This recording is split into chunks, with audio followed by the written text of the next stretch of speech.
Soy Marina de Rioja Trek. Os voy a explicar, estábamos dando una vuelta por aquí en pleno invierno por las viñas y hemos visto esta cepa que vemos bastante interesante.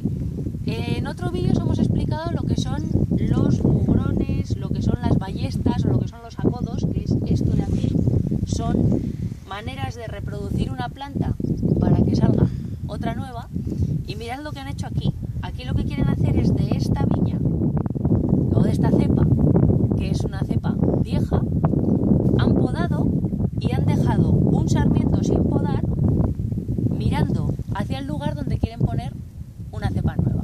Entonces, esta cepa está totalmente seca, lo que harán será arrancarla y han cogido el sarmiento y lo han atado aquí para que empiece a coger una forma hacia abajo.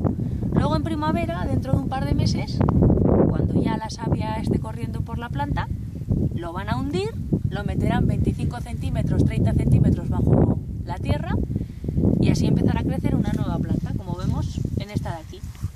Esto es algo que ocurre mucho en viñedo viejo. Ya veis que aquí hay uno, otro.